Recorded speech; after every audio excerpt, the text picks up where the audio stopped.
శ్రీ వెంకటేశ్వర స్వామి ఆలయంలో జరిగినటువంటి తొక్కెసలాటలో 9 మందికి పైగా మృతి చెందారు. సో ఆ సంఖ్య పెరిగేటువంటి ఛాన్స్ కూడా ఉందనేటువంటిది మనకు అందుతున్న సమాచారం. దాదాపు 5 మంది పరిస్థితి ఇబ్బందికరంగా ఉంది. ఇంకా గాయపడ్డటువంటి క్షతగాత్రులందరినీ కూడా పలాసకు తరలించినటువంటి పరిస్థితి. విషయం తెలుసుకున్న తర్వాత ప్రభుత్వ యంత్రాంగం కూడా రియాక్ట్ అయింది. స్థానిక అధికారులు అక్కడికి వెళ్ళడం జరిగింది. అలానే స్థానిక ఎమ్మెల్యే గౌతు శిరీష కావచ్చు, వీరందరూ వెళ్ళి అక్కడ పరిస్థితి పర్యవేక్షిస్తున్నారు. ఇంకోవైపు ముఖ్యమంత్రి చంద్రబాబు నాయుడు కూడా అధికార యంత్రాంగంతో మాట్లాడారు. సో హోంమంత్రి కావచ్చు, అలానే జిల్లాకు సంబంధించినటువంటి మంత్రి అచ్చెన్నాయుడు ఆయన కూడా ప్రస్తుతం అక్కడ అధికార యంత్రాంగంతో సమన్వయం చేసుకుంటూ ప్రస్తుతం పరిస్థితిని అయితే మాత్రం కొంత కంట్రోల్లోకి వచ్చింది. ఇక క్షతగాత్రులకు సంబంధించి వారిని ఎవరైతే తీవ్రంగా గాయపడ్డారో వారందరినీ కూడా కాపాడుకునేందుకు ఎలాంటి ప్రయత్నాలు చేయాలనే దానిపైనే ప్రభుత్వం ప్రస్తుతం ఫోకస్ పెట్టింది. సో ఇది ఒక వెంకటేశ్వర స్వామి ఆలయం. దాదాపు 4 ఏళ్ల క్రితం నిర్మించినటువంటి ఒక ప్రైవేటు ఆలయం. ఈ ఆలయానికి సంబంధించి సహజంగా కూడా శనివారం కానీ లేదా ముఖ్యమైనటువంటి పర్వదినాల సమయంలో భక్తులు రావడం అనేది సహజంగా జరుగుతుంది. కానీ ఇవాళ ఏకాదశి కావడం, శనివారం కావడం, సో ప్రస్తుతం దీనికి అత్యంత ప్రాధాన్యంగా భక్తులు భావిస్తూ పెద్ద సంఖ్యలో కూడా స్వామివారి దర్శనం కోసం వచ్చారు. ఈ తెల్లవారుజామునే చాలామంది కూడా పుణ్యస్నానాలు ఆచరించిన తర్వాత దర్శనం చేసుకోవాలనేటువంటి ఉద్దేశంతో భక్తులు ఒక్కసారిగా అక్కడికి చేరుకుని దర్శనానికి వెళ్ళేటువంటి ప్రయత్నంలోనే ఇదంతా కూడా జరిగింది అనేది మనకు అందుతున్నటువంటి సమాచారం అయితే మాత్రం. సో దీనికి సంబంధించినటువంటి అప్డేట్ మనం చూస్తూ ఉన్నాం. ప్రస్తుతం మా శ్రీనివాస్ కూడా లైవ్లో సిద్ధంగా ఉన్నారు. శ్రీనివాస్, ఏంటి సో ప్రస్తుతం అక్కడ గాయపడ్డటువంటి వారి పరిస్థితి ఎలా ఉంది? వారందరికీ కూడా ఎక్కడ వైద్య సేవలు అందిస్తున్నారు? వారందరూ కూడా నీ అవసరమైతే కొంతమందిని వైజాగ్ కూడా కానీ లేదా శ్రీకాకుళంకైనా తరలించేందుకు ఏర్పాట్లు ఏమైనా చేస్తున్నారు? ఏంటి అక్కడ పరిస్థితి? శ్రీహరి, శ్రీకాకుళం జిల్లా కాశీబొగ్గలో జరిగినటువంటి ఘోర దుర్ఘటన పైన ఒకసారి ఆ జిల్లాకు సంబంధించిన వాసులే కాకుండా ఇరుగు పొరుగు జిల్లాల్లో ఉండేటటువంటి ప్రజానీకం కూడా ఒకసారి నిర్ఘాంతపోయేటటువంటి ఆ పరిస్థితి ఎదురైంది. ఒక భక్తుడు తిరుమల దర్శనానికి వెళ్ళి దర్శనం చేసుకోలేక వచ్చి మొక్కుబడితో అక్కడ కాశీబొగ్గలో ఒక వెంకటేశ్వర స్వామి ఆలయాన్ని నిర్మించారు. చాలా భారీగా డబ్బు చాలా ఎక్కువ ఖర్చు పెట్టి నిర్మించారు.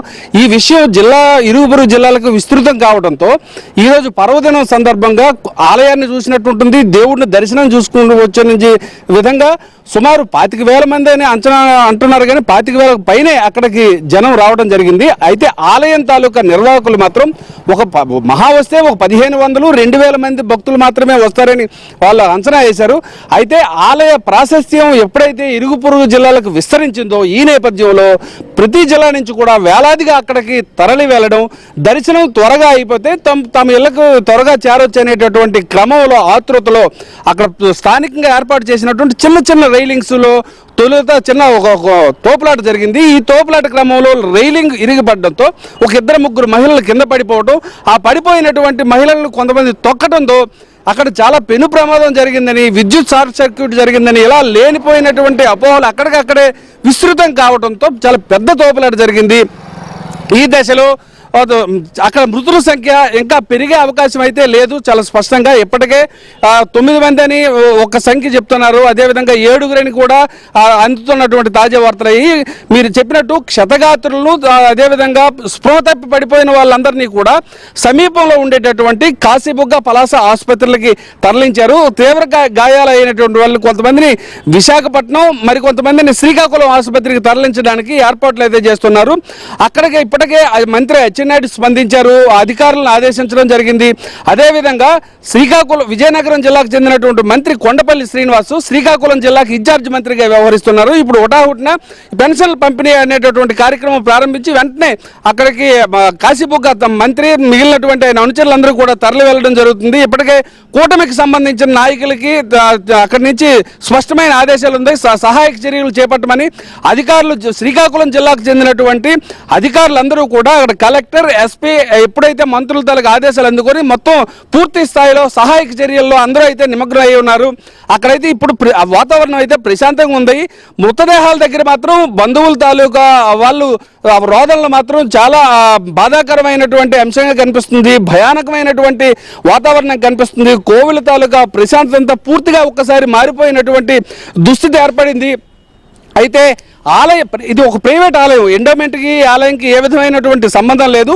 అక్కడ ఈ ప్రైవేట్ ఆలయం చాలా బాగా కట్టారు.